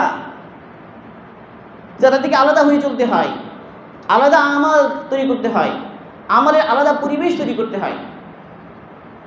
তারা নিজেরা আলাদা আমল করবে, তারা আলাদা আমল থাকবে, তারা নিজেরা পরামর্শ করে চলবে, দিনের উপর তারা অটল থাকবে, যে কোনো পরিস্থিতি, যে কোনো হালতে মিশে যাবে না। বদদিনের সাথে, অশ্লীলতা বেহায়াপনার সাথে মিশে যাবে না। ওই যে ইতাযালতুমুহুম, তোমরা যখন কি হয়েছো? আলাদা হয়ে গিয়েছো। এরপর তোমরা যখন একবার আল্লাহ পাকেরই ইবাদত করো, কি করো? ফাউ ইলাল কাহাফ, কাহাফ মানে গুহায় আশ্রয় নাও। গুহা একটা প্রতীক, গুহা হলো একটা প্রতীক। একটা জিনিস বুঝতে হবে, এই সূরার নাম কিন্তু আসহাবুল কাহাফ না, এই সূরার নাম হলো সূরাতুল কাহাফ। এখানে কাহাফটা গুরুত্বপূর্ণ। কাহাফ একটা প্রতীক। কাহাফ হলো তুমি এমন একটা জায়গায় তুমি অবস্থান করো যেখানে তোমরা নিজেরা পরামর্শ করে চলবে, তোমরা নিজেরা আমলের মধ্যে থাকবে, আমলের ফেজা কায়েম করবে, আমলের একটা পরিবেশ কায়েম করবে। একজন মানুষের ইসলাহ হতে পারে না পরিবেশ ছাড়া। অনেক সময় মানুষ মনে করে কেবল বয়ান শুনে ইসলাহ হয়ে যাবে। অনেক সময় মানুষ মনে করে শুধুমাত্র দার্সে অংশগ্রহণ করে ইলম শিখে ফেলবে। এরকম যদি কেউ মনে করে থাকে, সে বিশাল একটা ধোঁকার ভিতরে আছে। ইসলাহ, তারবিয়া, তালিম, তাআল্লুম এগুলো এরকম নয় যে কেবল একটু বয়ান শুনলেই হয়ে যাবে। না, এগুলোর জন্য পদ্ধতিগত মেহনত আছে। রাসূল সাল্লাল্লাহু আলাইহি ওয়াসাল্লাম যেন প্রথম দিন থেকেই দাওয়াত এবং তালিমের ফেজা কায়েম করেছেন মক্কায়। এই যে আমরা বললাম আরকাম বিন আবিল আরকামের ঘটনা দিয়ে আমরা শুরু করেছিলাম, সেটাও বোঝা যাচ্ছে। তো তারা বললো যে তুমি যখন এভাবে আলাদা হয়ে যাবে, একটা নিরাপদ জায়গায় অবস্থান করবে, করে আল্লাহ পাকে দিয়ে মুতাওয়াজ্জ হবে, তা আল্লাহ পাকে স্পেশাল রহমত তোমাদের উপর নাজিল করবেন এবং আল্লাহ পাক তোমাদের জন্য সহজ ব্যবস্থা করবেন। আসলে এই কথাটা কার? একটা প্রশ্ন হলো, এই কথাটা কার? কে বলেছে? ওয়াইজি ইতাযালতুমুহুম ওয়া মা ইয়াবুদুনা ইল্লাল্লাহ ফাউ ইলাল কাহফি ইয়ানশুর লাকুম রাব্বুকুম মির রাহমাতিহি ওয়া ইউহাইয়্যি লাকুম মিন আমরিকুম মিরফাকা। কে বলল? বলে তাদের পরামর্শ ছিল। পরামর্শের মধ্যে একজনের রায় এবং এটার উপর ফয়সালা হয়েছে। সেই ফয়সালাটা এসেছে কোরআনে পাকে এবং সেটা আল্লাহ পাক পছন্দ করেছেন। তার মানে সে যা বলেছে আসলে তাই। কেউ যখন হকের উপর থাকতে চায়, বিরূপ পরিবেশে, বদ্দিনের মধ্যে, অশ্লীলতার মধ্যে, তো তাকে প্রথমত দৃঢ় হতে হবে দিনের উপরে, হয়ে দিনের এই দাওয়াতটা দিতে হবে, দিনের কথাটা বলতে হবে, আল্লাহ পাকের বরত্বের কথা, রুবুবিয়তের কথা, আল্লাহ পাকের উলুহিয়ার কথা তাকে বলতে হবে বলিষ্ঠভাবে, দাওয়াত দিতে হবে তাকে। এক, দুই হলো তাকে নিজেদের আলাদা রাখতে হবে, পরামর্শ করে কাজ করতে হবে। গুনার মধ্যে, ফিতনার মধ্যে নিয়ে জড়ানো যাবে না, গুনাহ থেকে নিজেদেরকে আলাদা রাখতে হবে। এরপর আল্লাহ পাকের রহমতের দিকে মুতাওয়াজ্জ হতে হবে। ফলে কি হবে? আল্লাহ পাকের দয়া হবে তাদের জন্য এবং আল্লাহ পাক তাদের জন্য সহজ করে দেবেন। এই হলো প্রেসক্রিপশন সূরাতুল কাহফে। এই জন্য একটু আগে বলছেন, ইয আওয়াল ফিতিয়াতু ইলাল কাহফি ক্বালু রাব্বানা আতিনা মিন লাদুনকা রাহমাতাও ওয়া হাইয়্যি লানা মিন আমরিনা রাশাদা। তারা যে দোয়া করেছে, হে আল্লাহ, গুহায় এসে, হে আল্লাহ, আপনি আমাদের জন্য আপনার বিশেষ রহমত নাজিল করুন এবং আমাদের জন্য যেখানে উত্তম হয় সেখানে ব্যবস্থা আপনি করে দেন, দোয়া করেছে। তো আসহাবুল কাহফ কি করেছে? তারা দাওয়াত দিয়েছে, ইমানের কথাটা বলিষ্ঠভাবে বলেছে, আল্লাহ পাক দিলকে দৃঢ় করে দিয়েছেন, নিজেদেরকে আলাদা করেছে, পরামর্শ করেছে, নিজেদের জন্য ওয়ে বের করার চেষ্টা করেছে, আল্লাহ পাকের দিকে মুতাওয়াজ্জ হয়েছে। এই কাজগুলো গুরুত্বপূর্ণ। জামাতবদ্ধভাবে যেখানে আমরা অবস্থান করি, যে কোনো জায়গায় আমরা দিনের উপর চলার চেষ্টা করছি, আলহামদুলিল্লাহ। আমরা যদি এইভাবে মেহনতগুলো করি, এভাবে নিই, ইনশাল্লাহ, এইভাবে অন্যদেরকে বুঝায়, দাওয়াত দিই, নিজেদের হেফাজতের জন্য পরিবেশ তৈরি করি। পরিবেশ ছাড়া মানুষ হতে পারে না, পরিবেশ ছাড়া মানুষ বলে না। এই জন্য কোরআনে পাকে আরেকটা আয়াত এসেছে, কোথায়? সূরা নূরে। সূরা নূরে আল্লাহ পাক বলছেন, কি বলছেন আল্লাহ পাক? ফি বুয়ুতিন আযিনাল্লাহু আন তুরফা ওয়া ইউযকারা ফিহা ইসমুহু ইউসাব্বিহু লাহু ফিহা বিল গুদুবি ওয়াল আসাল রিজালুন লা তুলহিহিম তিজারাতুন ওয়ালা বাইউন আন যিকরিল্লাহ ওয়া ইকামিস সালাতি ওয়া ইতাইজ যাকাত ওয়া ইয়াখাফুনা ইয়াওমান তাতাকাল্লাবু ফিহিল কুলুবু ওয়াল আবসার। আল্লাহ পাক বলছেন ওই সমস্ত ঘর যেখানে আল্লাহ পাক হুকুম করেছেন যে ঘরগুলোর মর্যাদা বুলন্দ করার জন্য এবং সেই ঘরগুলোতে আল্লাহ পাকের আলোচনা করার জন্য, আল্লাহ পাকের জিকির করার জন্য, ওই সমস্ত ঘরে কিছু রিজাল ব্যক্তি সকাল সন্ধ্যা আল্লাহ পাকের তাসবিহ পড়ে, আল্লাহ পাকের পবিত্রতা বর্ণনা করে। তারা এমন লোক, তারা এমন রিয়ালুল্লাহ তুলহিহিম তিজারাতু ওয়ালা বাইউন আন যিকরিল্লাহ, তাদেরকে তাদের ব্যবসা বাণিজ্যের ব্যস্ততা আল্লাহ পাকের জিকির থেকে, ওয়া ইকামিস সালাহ সালাত কায়েম করা থেকে, ওয়া ইতাইজ যাকাত যাকাত দেওয়া থেকে বিরত রাখতে পারে না। ইয়াকাফুনা ইয়াওমান তাতাকাল্লাবু ফীহিল কুলুব ওয়াল আবসার, এবং তারা ওই দিনকে ভয় করে এই যে চোখ এবং অন্তরগুলো পাল্টে যাবে, উলটপালট হয়ে যাবে। এই আয়াতের মধ্যে নুকতা হলো এটা যে এই যে লোকগুলো তাদের ব্যবসা বাণিজ্য তাদেরকে জিকির থেকে ফেরায় না, সালাত থেকে ফেরায় না, যাকাত থেকে ফেরায় না, আল্লাহ পাক এগুলো উল্লেখ করেছেন, বাকি অন্য সব বিধান তাদেরকে ফেরায় না। রহস্য কি? রহস্য হলো তারা ওই ঘরের মধ্যে তারা সকাল সন্ধ্যা তাসবিহ আদায় করে, জিকির আজকার করে, ঘরের মধ্যে আমল করে। এটা খুব গুরুত্বপূর্ণ। এর দ্বারা কি হয়? অন্তর শক্তিশালী হয়, কল্প শক্তিশালী হয়। বিপরীত পরিবেশে অশ্লীলতা বেহায়াপনার মধ্যে দিনের উপর অটল থাকার যোগ্যতা তৈরি হয়।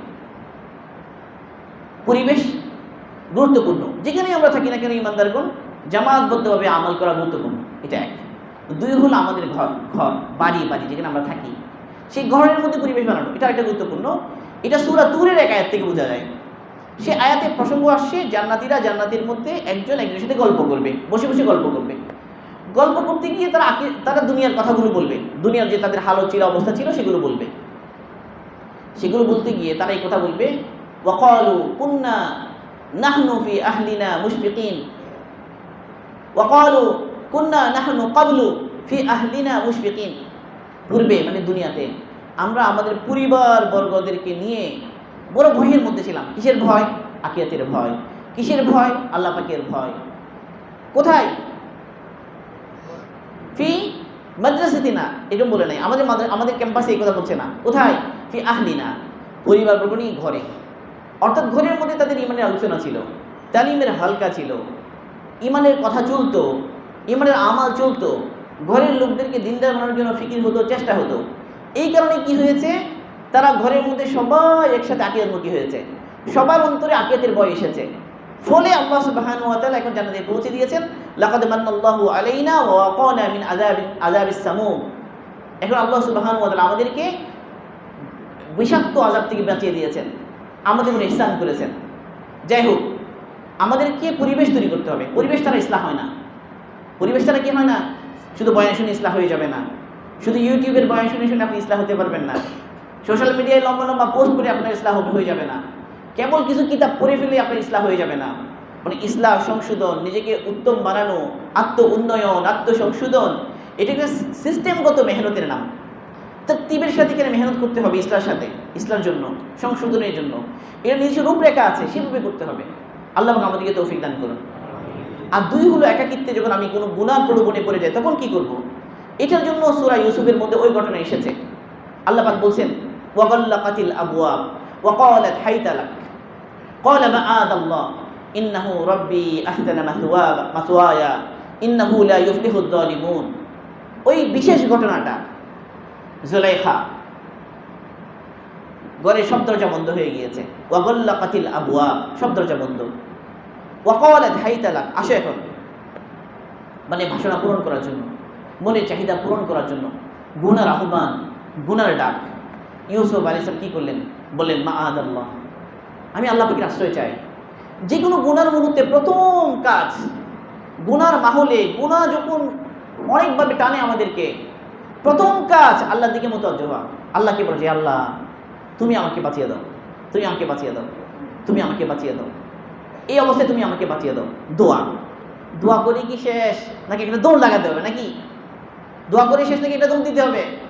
একটা দৌড় লাগাতে হবে। এই দৌড়টা এত পছন্দ হয়েছে আল্লাহ পাকের, এটা কোরআনে পাকে এসেছে। এবং এই দৌড়ের কারণে বদ্ধ দরজাগুলো সব খুলে গেছে, সব বদ্ধ দরজাগুলো কি হয়ে গিয়েছে? খুলে গিয়েছে। আমরা অনেক সময় মনে করি গুনাহ থেকে কেমনে বাঁচবো, অনেক গুনাহ এমন হয়ে গিয়েছে, গুনাহতে আমরা অভ্যস্ত হয়ে পড়েছি, ফলে আমরা হতাশ হয়ে পড়েছি। এই গুনাহ কি ছাড়া সম্ভব? এই গুনাহ থেকে কি আমরা বাঁচতে পারবো? এই কথা ভুল। আল্লাহ পাকের ওয়াদা হলো এটা, কেউ যদি আসলে আল্লাহর দিকে মুতাওয়াজ্জহ হয়, কার মতো? ইউসুফ আলাইহিস সালামের মতো। দেখেন কেমন তিনি মুতাওয়াজ্জহ হয়েছেন। উনি এক পর্যায়ে আল্লাহ পাককে বলছেন, আল্লাহ পাক রব্বি সিজনু আহাব্বু ইলাইয়া মিম্মা ইয়াদউনানি ইলাইহি ওয়া ইল্লা তাসরিফ আন্নী কাইদাহুন্না আসবু ইলাইহিন্না ওয়া আকুম মিনাল জাহিলিন। ইউসুফ বলছে, যে আল্লাহ, এরা আমাকে যে গুনার দিকে ডাকছে, এই তুলনায় তো আমার জন্য জেল ভালো, জেলে যাওয়াটা বেশি উত্তম। আয় আল্লাহ, তুমি যদি তাদের এই সমস্ত কূটকৌশল যদি সরিয়ে না দাও আমার সামনে থেকে, আমি তো তাদের দিকে ঝুঁকে পড়বো, আর আমি তো জাহেলদের অন্তর্ভুক্ত হয়ে যাব, মানে আমার তো গুনাহ হয়ে যাবে। কাজেই মেহেরবানি করে আল্লাহ তুমি আমাকে বাঁচাও। তা আল্লাহর দিকে মুতাওয়াজ্জহ হওয়া এটা গুরুত্বপূর্ণ। যে কোনো ফিতনার সময়ে, যে কোনো গুনার পরিবেশে আমাদের জরুরি হলো আল্লাহ পাকের দিকে মুতাওয়াজ্জহ হওয়া, এবং একটা দৌড় লাগাতে হবে। আমি নিজে গুনার ওই উপকরণ ব্যবহারও করতে থাকবো, আর গুনাহ থেকে আমি বাঁচবো, এটা কি সম্ভব হতে পারে? আমার দৃঢ় প্রতিজ্ঞা করতে হবে। গুনাহ থেকে বাঁচার জন্য 4 উপকরণ। প্রথম কাজ গুনার যে ক্ষতি, গুনার কারণে দুনিয়াতে কি ক্ষতি হবে, গুনার কারণে আখিরাতে কি ক্ষতি হবে, এটার ইলম শিখে দিলের মধ্যে গেঁথে নেওয়া। গুনাহ যে কত মন্দ জিনিস, কত ক্ষতিকর। আশরাফ আলী তানভীর রাহিমাহুল্লাহ একটা কিতাব আছে জাযাউল আমাল। এই জাযাউল আমাল কিতাবের মধ্যে উনি গুনার পার্থিব কি ক্ষতি এবং সেগুলো তুলে এনেছেন। নেক কাজ করলে দুনিয়াতে কি লাভ, এটা তুলে এনেছেন। আল্লাহ হাদিসে পাক ইরশাদ করেন, যে কোনো বান্দা রিজিক থেকে বঞ্চিত হয় গুনার কারণে। ইন্নাল আবদা লা ইউহরামু মিনার রিজকি বিদাম্মিন ইউসিবু। বান্দা রিজিক থেকে বঞ্চিত হয় কিসের কারণে? গুনার কারণে। তো গুনার ক্ষতি অন্তরে বসিয়ে নেয়া এক। 2 নম্বর হলো আল্লাহ পাকের বিধিবিধান হুকুম আহকামের মধ্যে এমন মজবুতভাবে লিপ্ত হয়ে যাওয়া, দৃঢ়তার সাথে লিপ্ত হয়ে যাওয়া। কেবল অভ্যাস না, আমরা একটু নামাজের অভ্যাস আছে, একটু তেলাওয়াতের অভ্যাস আছে, জিকির অভ্যাস না, এটাকে মজবুতির সাথে এমনভাবে আমালের মধ্যে নিজেকে লাগিয়ে রাখা, ইবাদতের মধ্যে, আমালের মধ্যে, যেন আমার কোনো ফারাগ না থাকে। কি না থাকে? ফারাগ মানে অবসর না থাকে। অবসর না পাওয়ার জন্য কী করতে হবে? রুটিন বানাতে হবে। কী বানাতে হবে? রুটিন, নিজামুল আওকাত। একজন মানুষের ইসলাহ এবং সংশোধনের জন্য তার সময় যেন নষ্ট না হয়, এই জন্য এই নিজামুল আওকাত, রুটিন অনেক গুরুত্বপূর্ণ। রুটিন থাকতে হবে আমার। আমি যেন গুনাহ করার সময়ই না পাই। যে 24 ঘন্টার এমন রুটিন বানিয়ে নিয়েছে, গুনাহ করার সময় নেই, সে গুনাহ কেমনে করবে? ফারাগ এটা ভয়াবহ জিনিস। আল্লাহ রাসূল এক হাদিসে ইরশাদ করেন, নি'মাতানে মাগবুনুন ফীহিমা কাসীরুন মিনান নাস আস-সিহহাতু ওয়াল ফারাগ। 2টা নিয়ামত এমন আছে, বেশিরভাগ মানুষ এই 2 নিয়ামত দিয়ে ধোঁকার মধ্যে। এক হলো ফারাগ, অবসর সময়, আর এক হলো সিহা মানে কি? সুস্থতা। মানুষ সবচেয়ে সুস্থ থাকে কখন? যৌবনে। সবচেয়ে সুস্থ থাকে কখন? যৌবনে।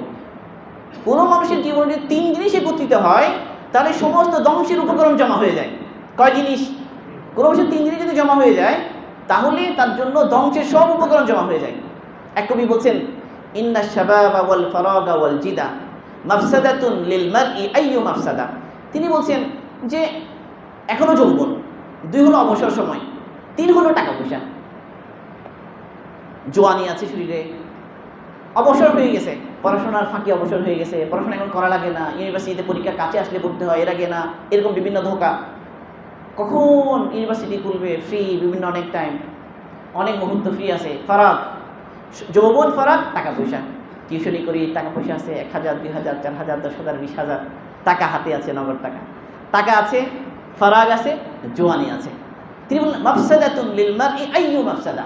তার জন্য মহা কঠিন ধ্বংসের বিষয়গুলো এখন।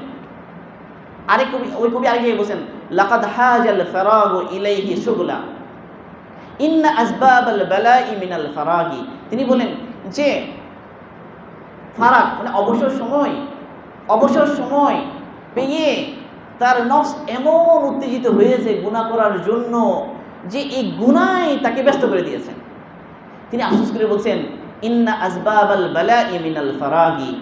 মানুষের গুনার যত উপকরণ, ধ্বংসের যত উপকরণগুলো মানুষ করার সুযোগ পায় কখন? ফারাগ, অবসর সময় পেলে। তাইলে অবসর থাকা যাবে না, কাজ বানাইতে হবে। আমার কাজ থাকবে, পড়াশোনা বা অন্য জাগতিক কাজ যেগুলো করি সেগুলোর মধ্যে ব্যস্ত থাকা। এরপরে ব্যক্তিগত আমালের জন্য নকশা বানানো, 5 ওয়াক্ত সালাত জামাতে পড়া, সকালবেলা তাসবিহাত আদায় করা ইত্যাদি। তাই দুটা জিনিস বললাম। এক বললাম, প্রথমটা কি বললাম, গুনার যে খারাপি এটা অন্তরে বসানো। 2 নাম্বার, নিজেকে আমালে এমনভাবে ব্যস্ত করে দেওয়া, দৃঢ়তার সাথে আল্লাহ পাকের হুকুম পালনে লেগে থাকা, ইবাদতে লেগে থাকি মজবুতির সাথে, গুনার যে আগ্রহ কমে যাবে। 2টা। 3 নাম্বার হলো আল মুআযাবাতু বিল আযকার, ওই সমস্ত জিকির আজকার যেগুলো রাসূল করতেন সকাল সন্ধ্যা বিকেলে রাতে শোয়ার সময় রাসূল সাল্লাল্লাহু আলাইহি ওয়াসাল্লাম জিকির আজকার যেগুলো রাসূল করতেন সেগুলোকে মজবুতির সাথে ধরা। বলে কেউ যদি রসুলের বর্ণিত এই জিকির আজকারগুলোকে মজবুতির সাথে ধরে সকাল সন্ধ্যা, তার দিন নুরানি হয়ে যাবে, তার রাত নুরানি হয়ে যাবে। বারা ইবনে আযেব রাদিয়াল্লাহু আনহু আল্লাহ রাসূল বলছেন, হে বারা ইবনে আযেব, যখন রাতের বেলা তুমি শুতে যাও তো অজু করো, অজু করো, অজু করে বিছানায় যখন তোমার শরীর রাখছো তো তুমি এই দোয়া করো, আল্লাহুম্মা আসলামতু ওয়াজহি ইলাইকা ওয়া ফাওয়াদতু আমরি ইলাইকা ওয়ালজাতু যাহরি ইলাইকা রাগবাতান ওয়া রাহবাতান ইলাইকা লা মালজা ওয়া লা মানজা মিনকা ইল্লা ইলাইকা আমানতু বিকিতাবিকাল্লাযী আনজালতা ওয়া বিনাবিয়িকাল্লাযী আরসালতা। তুমি এই দোয়া করো। এই দোয়া করার পর এই মুত্তা আলাল ফিতরা, তুমি রাতের বেলা মরে যাও তো ইসলামের উপর তুমি মারা যাবে। আর যদি ইন আসবাহতা আসাবতা খায়রান, আজ তুমি সকালবেলা জেগে যাও তাহলে কি হবে? কি হবে? অনেক কল্যাণ লাভ করবে। এই জন্য সকাল বিকেল তাসবিহাত গুরুত্বপূর্ণ। সুবহানাল্লাহ, আলহামদুলিল্লাহ, ওয়া লা ইলাহা ইল্লাল্লাহ, আল্লাহু আকবার, ইস্তিগফার, দরুদ শরীফ সকাল সন্ধ্যা, সুবহানাল্লাহি ওয়া বিহামদিহি, সুবহানাল্লাহিল আযীম, বেশি বেশি এই সমস্ত জিনিস, লা হাওলা ওয়া লা কুওয়াতা ইল্লা বিল্লাহ, তাসবিহাত এবং জিকির আজকারের মধ্যে সময় দেয়া। কয় নাম্বার বললাম এটা? 3 নাম্বার। 4 নাম্বার হলো ও গুনার মুহূর্তে, গুনাতে পড়ার পসিবিলিটি আসলে তাড়াতাড়ি আল্লাহর দিকে মুতাওয়াজ্জিহ হওয়া, গুনাতে দৌড় লাগানো, গুনাহ হয়ে গেলেও ইস্তেগফার করা, ইস্তেগফার করা। আর ভাই, গুনার দরজা না খোলা, গুনার দরজা না খোলা।